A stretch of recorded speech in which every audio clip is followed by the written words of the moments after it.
Mais plus tard, vous réalisez, au fait, nous sommes très différents, lui et moi, ou elle et moi. Nous n'avons pas les mêmes valeurs. Nous sommes le nord et le sud. Nous sommes complètement différents. Et après, vous commencez à vous poser des questions. Ce n'était pas l'amour, c'était un attachement malsain. Et beaucoup de personnes aujourd'hui vivent dans les attachements malsains, pensant qu'ils sont en amour. Ok, beaucoup de gens confondent amour et attachement. C'est pas la même chose. Les attachements sont souvent... Bon, vous avez longtemps été dans une histoire très compliquée, qui n'a pas marché, qui vous a fait plumer, mentalement, émotionnellement, spirituellement, vous n'êtes plus la même personne. Mais vous avez pris la bonne décision de quitter, de partir, d'aller voir les belles horizons. Mais c'est dur. Ce n'est pas facile. Pendant un temps, vous avez souffert, pensant que ça passerait. Mais vous souffrez encore. C'est très compliqué. Vous essayez malgré vous d'avancer, de progresser, de voir autre chose. Mais c'est difficile. Bonjour à vous, j'espère que ça va. Aujourd'hui, on répond aux gens, on répond aux questions. Je sais que vous vous y retrouverez. On ne rentrera pas dans les détails, ça nous prendra beaucoup trop de temps. Vous êtes dans des conditions très difficiles. Vous n'arrivez pas à oublier cette personne qui était très chère dans votre vie.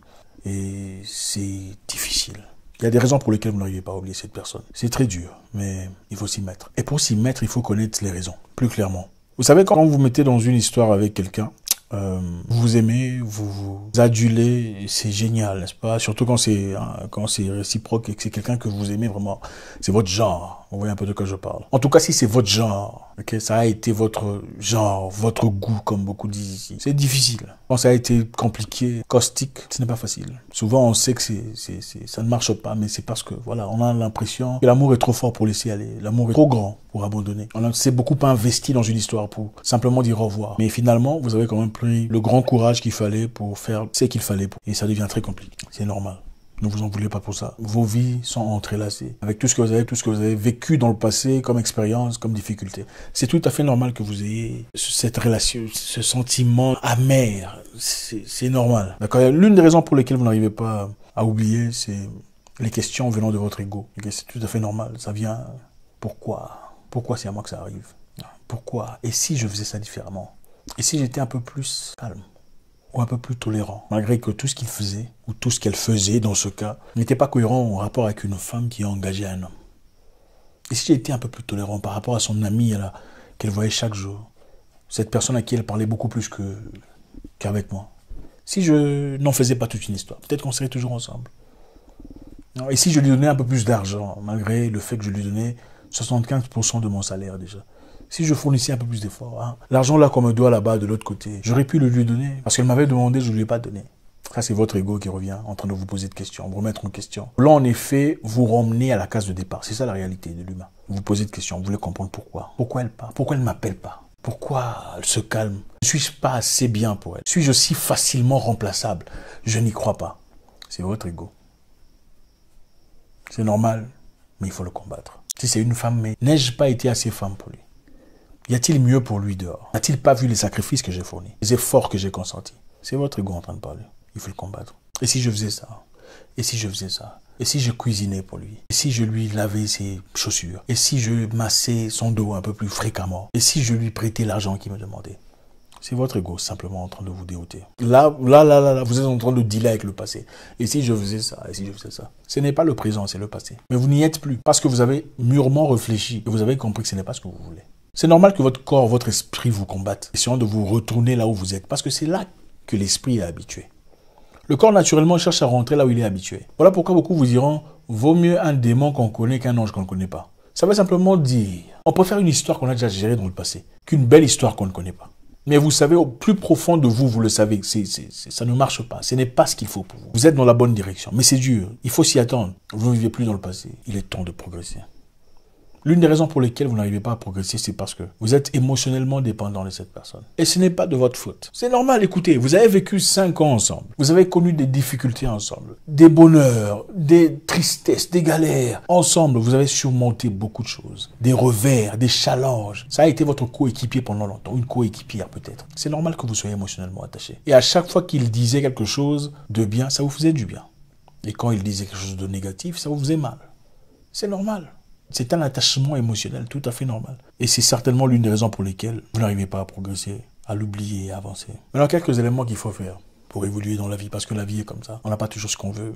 Quelquefois, parfois on pense avoir trouvé la personne qu'il faut, la femme qu'il faut. Elle a tous les éléments que je voulais. Elle était tellement sexy, oh, intelligente, brave, élégante. Oh, elle parlait bien, c'était mon genre.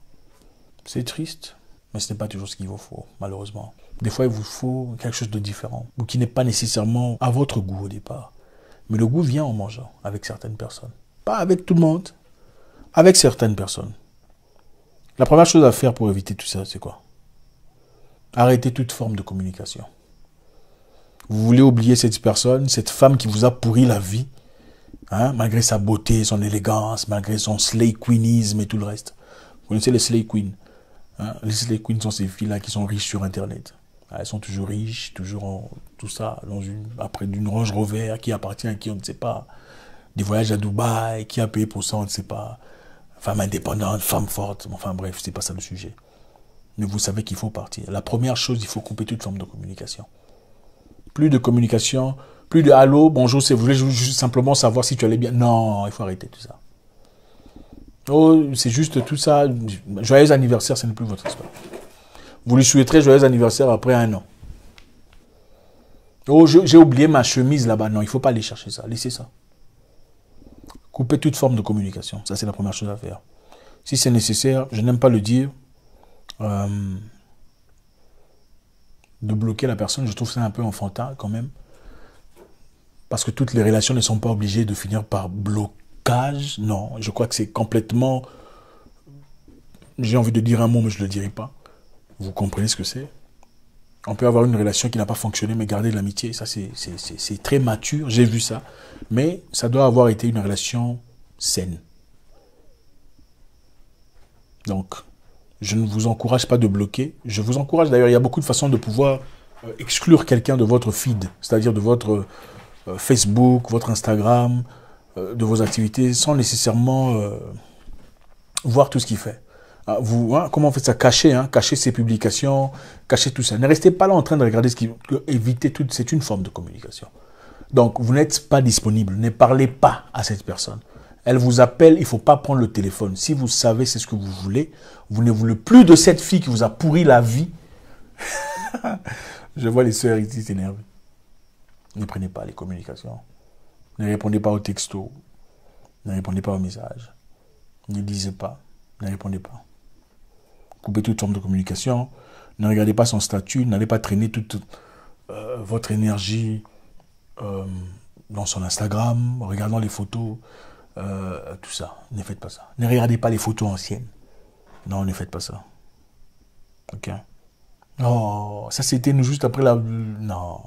Oh, le jour de mariage de Michel, non. Notre vacances à Shanghai, non. À Zanzibar. Ne regardez pas les histoires anciennes. Je ne vous demande pas de brûler, hein. Allez brûler vos histoires, c'est pas mature. Moi, j'ai connu quelqu'un dans ma vie qui m'a appris quand même des choses. Disons que, au départ, quand on commençait, j'étais très énervé quand j'avais découvert des photos de ses ex. Je me disais, pourquoi tu fais tout ça? Mais après, avec le temps, j'ai compris avec maturité, ça fait partie de sa vie, parce que peut-être qu'un jour, je serai devenu ex. Aujourd'hui, on n'est plus ensemble. Donc, si je forçais à cette fille de brûler ou de déchirer ces histoires-là, ça aurait été injuste, parce que finalement, c'est pas moi qui l'ai épousée. Vous voyez un peu. Donc, chacun a droit à une histoire. Vous avez droit de garder vos histoires, vos photos, vos lettres, tout ça. Moi, j'ai d'ailleurs des lettres depuis 17 ans, 18 ans, j'en ai. Ça fait partie de votre vie, de votre histoire. On n'est pas obligé de vous forcer à vous en débarrasser. Moi, je pense que c'est très immature de dire qu'il faut brûler n'importe quoi. Vous pouvez mettre ça dans une boîte et aller jeter ça quelque part dans un dépôt. Je pense que vous avez un dépôt ou une valise ou un truc comme ça. Ne regardez pas ces histoires. Arrêtez de lire les messages qui t'envoient, les bons messages à l'époque. Je sais que c'est votre instinct. Au départ, vous voulez rentrer en arrière pour voir un peu comment vous avez commencé, comment il te parlait, comment elle te répondait dans le passé, hein, avant de rencontrer ce banquier et tout le reste.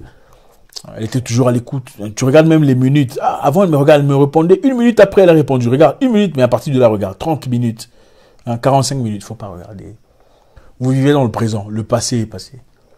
C'est dur de considérer cette personne qui a été avec vous pendant très longtemps comme le passé. Et malheureusement, c'est ça la vie. Vous rappelez de votre premier amour, La personne que vous avez tellement aimée, tellement adulée. L'homme de ma vie ou la femme de ma vie. Elle est où aujourd'hui? Nulle part. Vous avez toujours aussi mal que vous aviez quand vous vous sépariez à l'époque? Certainement pas.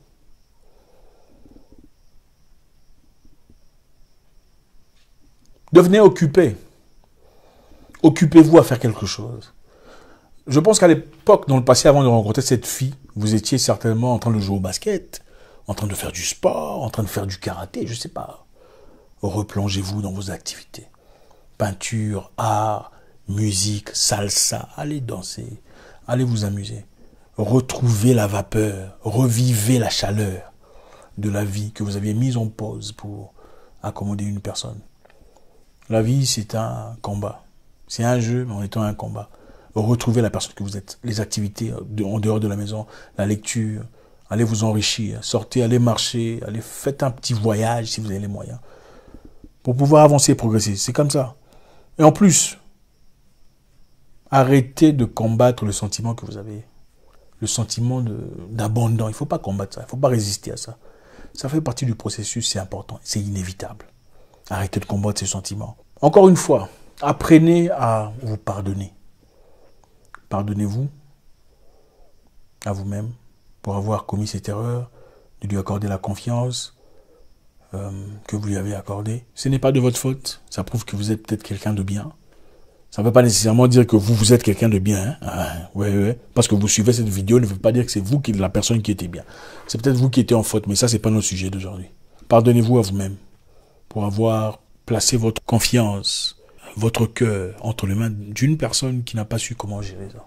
Pardonnez aussi à la personne parce qu'elle ne sait pas ce qu'elle fait. Mais comprenez que voilà, vous avez partagé une expérience peut-être inoubliable. Je suis de ceux qui pensent que toutes les relations nous apportent quelque chose. Positif et de négatif à la fois. Mais selon le spectre, certaines personnes apportent plus de positif que de négatif et d'autres plus de négatif que de positif. Je ne pense pas qu'il y ait des relations complètement négatives. Il y a toujours quelque chose de positif. Quand vous quittez une personne, prenez le temps de guérir. Vous savez, des fois, vous n'êtes même pas amoureux d'une personne. Vous n'avez vraiment pas aimé quelqu'un. Mais vous avez été dans un attachement malsain. Il y a une grande différence entre l'amour et un attachement. Un attachement, c'est quoi? Un attachement, c'est souvent quand vous quittez une relation et activement vous sautez dans une autre.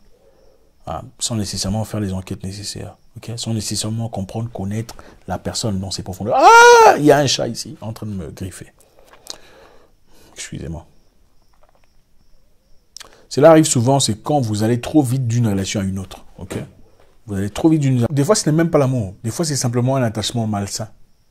Ok? Beaucoup de gens confondent amour et attachement. Ce n'est pas la même chose. Les attachements sont souvent les choses qu'on a après avoir eu une relation qui n'a pas nécessairement fonctionné, qui n'a pas nécessairement marché. Et après, vous sautez rapidement dans une autre histoire avec quelqu'un que vous avez trouvé très intéressant, très joli, très sexy, qui parle bien, tout le reste. Mais sans nécessairement cocher les éléments nécessaires, essentiels à votre approbation. Mais avec le temps, vous vous investissez dans l'histoire, vous pensez pouvoir aimer la personne, vous donnez ce que vous avez. En effet, vous êtes en train de donner ce que vous pensiez nécessaire à votre relation précédente. Vous pensez, la raison pour laquelle ma relation précédente n'a pas fonctionner, c'est parce que je ne le sortais pas assez pour aller manger, ou c'est parce que je ne lui offrais pas assez de cadeaux. Vous commencez à faire ces histoires très activement dans cette nouvelle relation, espérant faire marcher les choses. Mais plus tard, vous réalisez, au fait, nous sommes très différents, lui et moi, ou elle et moi. Nous n'avons pas les mêmes valeurs. Nous sommes le nord et le sud. Nous sommes complètement différents. Et après, vous commencez à vous poser des questions. Ce n'était pas l'amour, c'était un attachement malsain. Et beaucoup de personnes aujourd'hui vivent dans les attachements malsains, pensant qu'ils sont en amour. Vous vivez dans une histoire, vous souffrez. Vous avez très peu de moments de relax, très peu de moments de bonheur. Non relatifs à la... Vous voyez de quoi je parle. Vous avez très peu de moments de bonheur non relatifs à la... Ok? Toutes vos histoires, tout le moment de bonheur, c'est toujours lié à ça. Ce n'est pas une bonne relation. C'est un attachement malsain. Mais quand vous n'êtes pas en train de faire vos histoires là, vous n'êtes pas bien. C'est ça. Donc, ne vous prenez pas trop la tête. Quelquefois, ce n'est pas l'amour. Quelquefois, c'est simplement un attachement malsain duquel il faut se libérer. Donc, prenez le temps maintenant que vous avez l'opportunité de réfléchir, de vous redécouvrir, de revivre la vie, de voir qu'est-ce qui marche pour moi, qu'est-ce qui marche. Et surtout, de ne plus faire les mêmes erreurs, de revivre les mêmes cauchemars, les mêmes bêtises avec différents personnages. Merci les amis, c'est toujours beaucoup de plaisir. J'espère qu'on a vu ensemble quelques histoires sur comment vous détacher complètement de cette personne qui autrefois était spéciale. C'est normal, le sentiment que vous avez, mais vous ne pouvez pas vivre là pour toujours. Il faut se relever. Au revoir.